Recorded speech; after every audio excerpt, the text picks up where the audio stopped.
Hello friends, welcome to આપનું રસોડું. આજે અમે તમારા માટે લઈને આવ્યા છીએ બાળકોને લંચ બોક્સમાં આપી શકાય, સવારે બ્રેકફાસ્ટમાં, સાંજે નાસ્તામાં અથવા તો રાત્રે ડિનરમાં ખાઈ શકાય એવા એકદમ હેલ્ધી અને ટેસ્ટી સોજી અને વેજીટેબલમાંથી બનેલા અપમની સરળ રીત. આ અપમ એટલા ટેસ્ટી બને છે કે નાના બાળકોથી લઈ વડીલો બધા જ આ ખાઈ શકે છે. જે લોકોને ડાયાબિટીસ હોય એ લોકો પણ આ અપમ પેટ ભરીને ખાઈ શકે છે, અથવા તો જે લોકોને વેઇટ લોસ કરવું હોય કે ડાયટિંગ કરતા હોય એ લોકો ઓછા તેલમાંથી બનેલા આ અપમ પેટ ભરીને ખાઈ શકે છે. તો વિડીયોને સ્કીપ કર્યા વગર તમે આખો જ વિડીયો જોજો, અને જો તમને અમારી રેસીપી પસંદ હોય તો વિડીયોને લાઇક અને શેર કરી ચેનલ પર નવા હોય તો સબસ્ક્રાઈબ કરવાનું ના ભૂલતા. બાજુમાં આપેલા બેલ આઇકોનને પ્રેસ કરજો જેથી આવનારા દરેક નવા વિડીયોની નોટિફિકેશન તમને મળતી રહે. પચવામાં એકદમ હળવા અને ટેસ્ટમાં ખૂબ જ ટેસ્ટી લાગતા હોય છે આ. તો તેના માટે પહેલાં આપણે સોજીને પલાળી દઈશું. 1 બાઉલ ભરી અને સોજી લેવાની છે. અડધો બાઉલ ભરી અને મોળું દહીં લઈશું. એક મોટા વાસણની અંદર સોજી અને દહીં મિક્સ કરી દઈશું. તમે અહીંયા દહીંની જગ્યાએ છાશ પણ લઈ શકો છો. છાશ લેતા હોય તો થોડી વધારે લેવાની, અને દહીં લેતા હોય તો અડધો બાઉલ લેવાનું છે. અને મોળું દહીં લેવાનું, એટલે કે 3 થી 4 ચમચી જેટલું દહીં લેવાનું છે. આ રીતે મિક્સ કર્યા પછી એની અંદર જરૂર પ્રમાણે આપણે પાણી ઉમેરીશું. બેટર ઢીલું ના થઈ જાય તેનું ધ્યાન રાખવાનું. બધું બરાબર મિક્સ કરી દેવાનું. જો સવારમાં તમારે બ્રેકફાસ્ટમાં અથવા તો બાળકોને લંચ બોક્સમાં બનાવીને આપવા હોય તો રાત્રે તમે આ રીતે પલાળી અને મૂકી દો તો સવારે ફટાફટ બનાવી શકો છો. એ તૈયારી તમે પહેલાં પણ કરી શકો છો. આ રીતે બરાબર મિક્સ કર્યા પછી સોજીને આપણે 15 થી 20 મિનિટ માટે પલળવા દઈશું. એટલે સોજી સરસ ફૂલી જશે અને પલળી જશે. ઢાંકી અને આપણે મૂકી દઈશું 15 થી 20 મિનિટ માટે. સોજી સરસ પલળી ગઈ છે, તમે જોઈ શકો છો 20 મિનિટ પછી. તો હવે આપણે તેમાં મસાલા કરીશું. તો શાકભાજીની અંદર 1 નંગ ગાજરને ઝીણું ઝીણું સમારી લીધું છે. તમે અહીંયા છીણીને પણ લઈ શકો છો, અથવા તો ચોપરની અંદર ચોપ પણ કરી શકો છો. બાફેલી મકાઈના દાણાને અમે ચીલી કટરમાં ક્રશ કરી લીધા છે. અડધા કેપ્સિકમને પણ એ જ રીતે ચીલી કટરમાં ક્રશ કરી લીધા છે.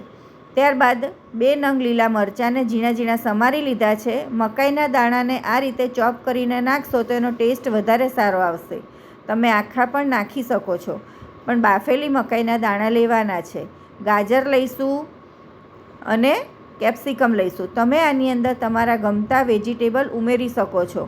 આની અંદર તમે વટાણા બાફેલા, ડુંગળી અને ટામેટાં પણ નાખી શકો છો, પણ અમે અત્યારે નથી નાખ્યા.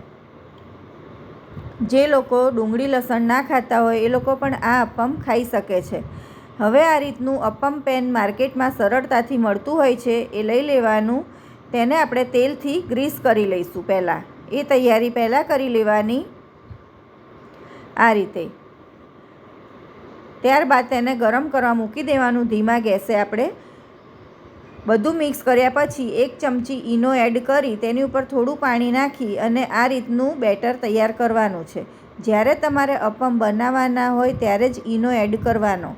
અહીંયા આપણે 1 બાઉલ સોજી લીધી હતી એટલે 1 ચમચી ભરી અને ઈનો નાખ્યો છે. ત્યારબાદ અપમ પાત્ર જે છે એ ગરમ થઈ ગયું છે, તો તેની અંદર આ રીતે ચમચીની મદદથી આપણે બેટર એડ કરીશું અને ધીમા ગેસે તેને ઢાંકી થવા દઈશું. એક બાજુ સરસ ડ્રાય થઈ જાય અને ચડી જાય પછી આપણે તેને ધીમે રહી અને ફેરવી દઈશું. આ રીતે ઉપર તમારે તેલ એડ કરી દેવાનું થોડું થોડું. તમે આ અપમ બટરમાં પણ બનાવી શકો છો.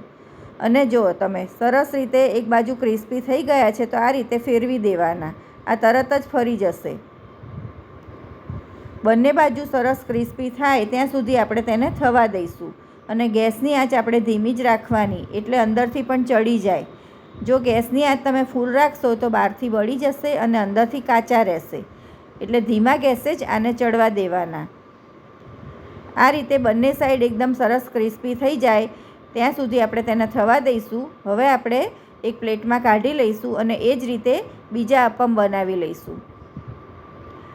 આ રીતે નાના નાના અપમ બાળકોને તમે બનાવીને આપશો તો એ લોકો શાકભાજી નહીં ખાતા હોય તો પણ આ અપમ જોઈ અને ખાવા બેસી જશે. એટલા ટેસ્ટી અને જોઈને જ ખાવાનું મન થઈ જાય એવા લાગતા હોય છે. તો તૈયાર છે આપણા એકદમ હેલ્ધી અને ટેસ્ટી સોજીમાંથી બનેલા અપમ. તેને અમે ગ્રીન ચટણી સાથે સર્વ કર્યા છે. તમે નાળિયેરની ચટણી સાથે અથવા તો ટોમેટો કેચઅપ સાથે પણ ખાઈ શકો છો.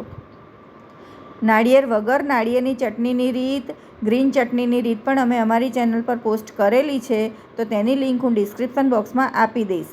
આના સિવાય ઘણા બધા નાસ્તાની રેસીપી પણ અમે પોસ્ટ કરેલી છે અમારી ચેનલ પર. તો તેની લિંક પણ હું ડિસ્ક્રિપ્શન બોક્સમાં આપી દઈશ. એ પણ તમે બનાવી શકો છો અને બધા જ નાસ્તા એકદમ હેલ્ધી તૈયાર થાય છે ફ્રેન્ડ્સ. તમે જુઓ અંદરથી પણ કેટલા સરસ દેખાય છે આપણા અપમ. તો તમને અમારી આ અપમની રીત કેવી લાગી તે અમને કમેન્ટ કરીને જણાવજો ફ્રેન્ડ્સ. અને જો તમે ક્યારેય ના બનાવ્યા હોય તો એકવાર ચોક્કસથી ટ્રાય કરજો. ફરી મળીશું બીજી આવી નવી હેલ્ધી અને ટેસ્ટી રેસીપી સાથે. બાય.